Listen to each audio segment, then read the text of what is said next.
Tanah ini pasir, bukan lagi pasir, tetapi tulang kecil yang tak sempat membesar. Mainan bertukar, batu nisan, buayan berganti liang lahat. Tawa kanak-kanak, ditimbus runtuhan besi dan debu bom yang buta.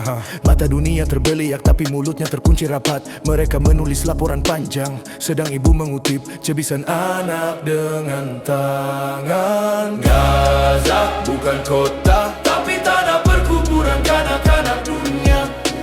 Gaza bukan luka, tapi cermin yang menampakkan aib manusia.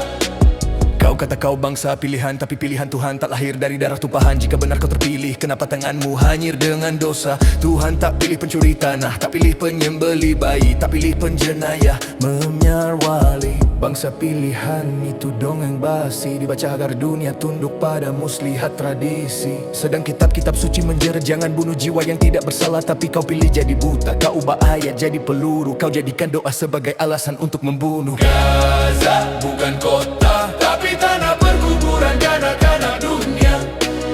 Gaza bukan luka, tapi cermin yang menelanjang kain manusia. Kanak-kanak itu tak kenal sempadan, tak tahu politik, tak faham sekatan, tapi jasadnya hancur karena dunia terlalu sibuk berunding. Terlalu penat aku untuk menuding. Mereka panggil konflik, kita panggil genosid. Mereka kata kerugian, kita tak ada syahid. Setiap tangisan jadi doa yang melangit, setiap kematian jadi saksi yang bangkit. Gaza bukan kota, tanah perkuburan kanak-kanak dunia. Gaza bukan luka, cermin yang menelanjangkan manusia. Dan kita ada yang berdiam diri, ada yang sibuk bersandiwara di kerusi, ada yang menjual nurani demi keping dolar Amerika, demi tepukan media. Sedang darah anak itu merah, bukan merah parti, bukan merah fahaman, tapi merah yang sama dalam tubuh setiap manusia. PBB hanya menulis resolusi, sementara bom jatuh tanpa simpati. Negara besar main veto, anak kecil dikafankan tanpa suara. Mereka kata demokrasi, tapi keadilan hanya ilusi. Gaza bukan kota, tapi tanah perkuburan kanak-kanak dunia. Gaza bukan luka, tapi cermin yang menampakkan aib manusia.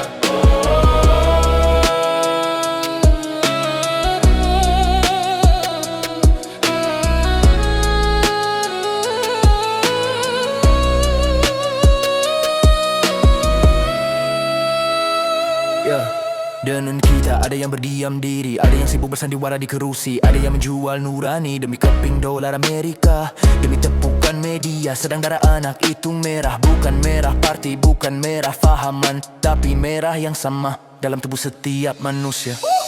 PBB hanya menulis resolusi, sementara bom jatuh tanpa simpati. Negara besar main veto, anak kecil dikafankan tanpa suara.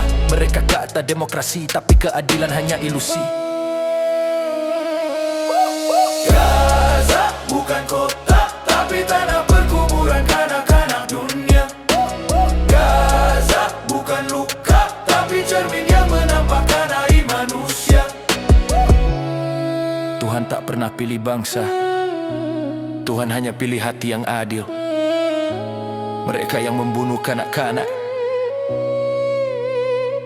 bukan beribadah, tapi menulis dosa dengan dakwah darah